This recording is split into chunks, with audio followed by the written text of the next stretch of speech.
Call the police for me. Tell them it's a state of emergency. Jamaica citizens, don't bother fret. Here is one thing you must not forget. I joke, me not make up no song, but welcome to SouFLoTV again, everybody. It has come to my attention that Jamaica is now under state of emergency. Second state of emergency in what? The space of a couple of months, because we had one recently in St. James, and this one is not for the whole Jamaica. Let's get that out the way. It is for the constituency of St. Catherine, Northern St. Catherine to be exact. Now, I don't know why them do the Northern St. Catherine, Southern St. Catherine thing, because it's all still St. Catherine, right? But that's how the thing go. Anyways, it looks away to some, because on the, I can speak as someone from the outside looking in. People, let me say this. First of all, it is 90 degrees out here today, right? 90 degrees out here today, and it's hot as hell. So you might hear me switch this AC on and off. I'm sitting outside right in front of the gym. I'm about to go get my workout on, right? I try to keep the body fit on them thing. I'm about to go work out a little bit. But my chain of thought got thrown off because I've been meaning to talk to my people about investing and saving and not living for the hype and the moment, right? And as I pull up to the gym, now this is a multi-million-dollar facility, gym, this workout facility here, and I'm parked right in front of the brother that owns it, right? And the man that owns it, you know what he drives? He drives a Ford truck. A Ford truck that is older than my Ford truck. And me think me did drive one old Ford truck because I spend more money on my engine. Coming past enough new vehicle broken down on the side of the road a lot of the times. But so my mind was a bit thrown off because I was thinking, damn, look how much he owns and look how much material wealth he possesses, yet still him not dash away money per vehicle. He actually owns things that makes him more money. But back to the state of emergency thing though. So Andrew Holness, our Prime Minister, spoke in the Jamaica House today, Sunday, March 18th, Sunday, today, that the constituency of the Northern St. Catherine would be under state of emergency. This is Jamaica's second state of emergency this year for 2018, given the fact that St. James recently had a state of emergency, right? After recording, I believe it was 335 murders in 2017, and started out yes, I just said it, one constituency in Jamaica, St. James, 335 murders in St. James for 2017, and they started out 2018 at a rapid pace, and I believe it got to about 10 murdered there already, and Andrew Holness and his cabinet, his people said, hey, we can't have this, it's going down the same path, so send them in. After the brazen shooting that took place right outside the airport there, Donald Sangster's international tourist entrance exit point into and out of Jamaica. And we covered that, did videos on that, and a lot of us were saying that had it not been for that incident that happened that close to the airport where the tourists frequent their entrance exit points to Jamaica, then probably that state of emergency would never have been called in the first place. Well, ain't that many tourists in St. Catherine, right? So another state of emergency has been called, and this time it's in Northern St. Catherine. I'm going to get to some things in a minute, like why. Why they don't just say St. Catherine instead of Northern and Southern. Why? Why don't they just say Kingston instead of saying Kingston Central, Kingston Eastern, Kingston Western? Why? And when they're putting these places under state of emergency, why don't they just put the entire St. Catherine under a state of emergency? Why do you have the northern part under a state of emergency and not the southern part? Are you expecting that gunman, badman, and bad people and mad people are going to like stay put and wait for you? Or do you think that they're going to logically move to the other side while you do what you have to do on one side and then move back when you're done?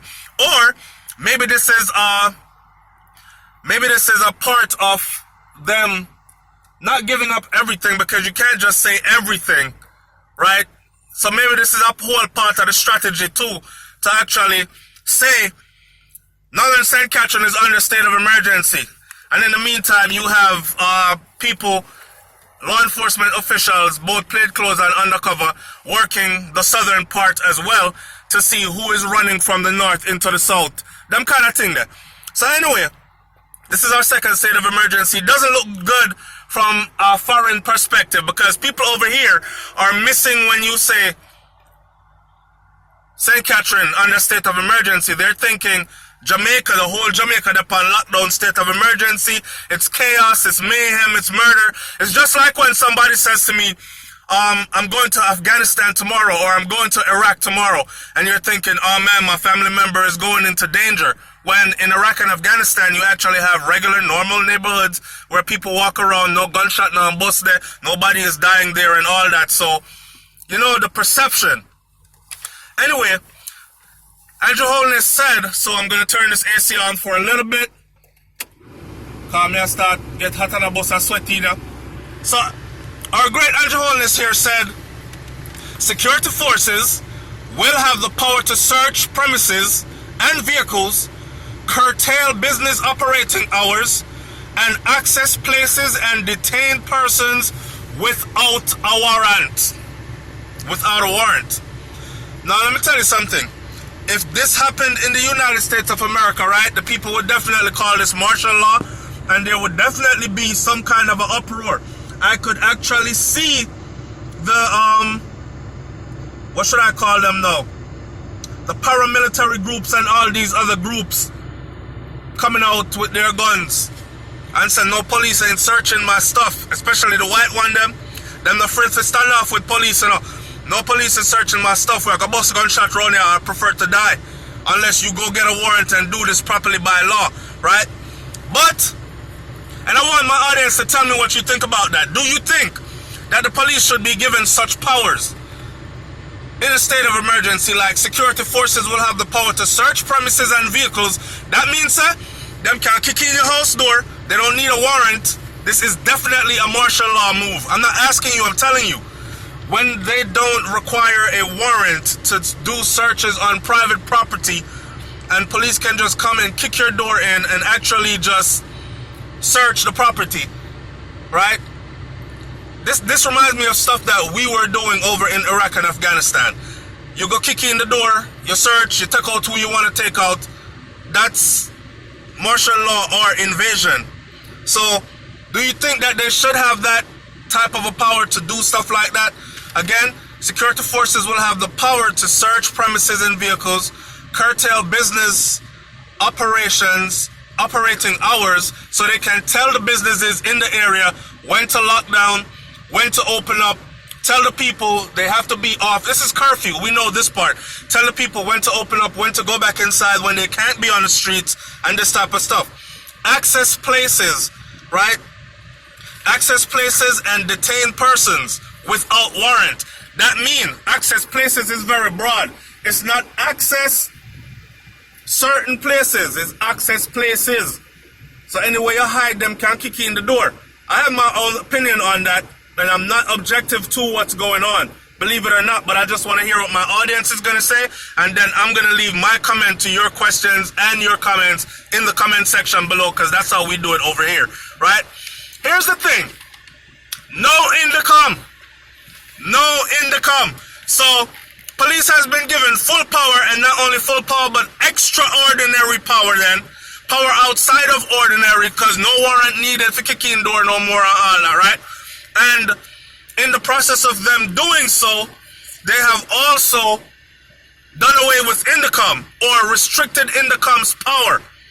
If you don't know who intercom is, a lot of people were saying that intercom is the one that made Jamaica the way it is, with the crime rate rising, because ever since intercom came to power, the police officers or law enforcement officials have felt that they cannot do their job without being persecuted, right?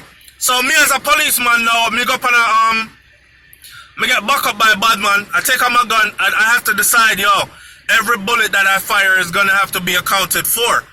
These people are firing at me. These people are going to hem me up and probably say I have something to do with, like, turn it around on the police officer. So in other words, then, I'm in danger of going to prison or in danger of being tried as a criminal in a court of law for doing my duty as a police officer. So, Indicom restricted our police officers for the longest. And a lot of people were saying that Indicom needed to be done away with. Well, they have now restricted Indicom's powers. So we're back to having the police force now. Remember, I know, no Indicom. So when police kick off the door now and do all kind of extra stuff, there's no one there except for their own to govern them and their actions. We're going to do more on that. Stay tuned for my Indicom and how I feel about that video coming up soon. Alright? It's SouFLoTV, man. So remember, it's not the entire Jamaica that's under a state of emergency. It is St. Catherine, the northern division of St. Catherine. Okay? And I want you to like, comment, share as usual. Leave your comment in the comment section below. Let me know what you think about this. And the extra powers, the extraordinary powers, according to quote-unquote Andrew Holness, that law enforcement has been given. Do you think that they should be given that type of power with Indicom and Indicom's power restricted or taken away as far as persecuting our officers for doing their duties? Is this what Jamaica needs? And do you think that this is martial law, with them being able to access and take out anybody from anywhere, search any premises, property, vehicles, everything, no warrant required and all these other things? Is it what we need?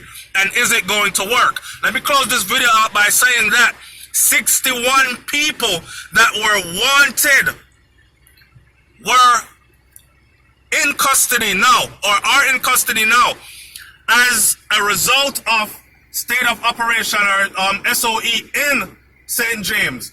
61 on a wanted list. People said to me, SouFlo, 61 bad man, you know, 61 that were wanted before this, you know. And I'm saying to myself, like, maybe I'm trying to hold on to hope, but I can't see 61 people out of one parish that are considered wanted men. So everybody done this I did bad then. 61? A 61 get caught, you know? It's not 61 wanted.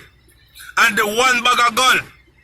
There was a story that ran recently about this one, is it 9 guns that are responsible for 40-something murders, or what, like, what, all these things that are out there that's telling me that we have serial killers on the loose in Jamaica.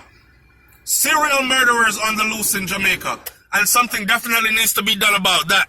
Right? So keep all this into consideration as you make a decision, and leave your comment in the comment section below. I'm heading inside to the health and fitness center to get a good workout on this day and go back home to my baby brains. You know, say our belly big on them thing there. I can't wait to go and go rub it up on rare. It's SouFLoTV, man. Like, comment, share, subscribe. More videos coming today. Stay tuned. I'm out. Peace.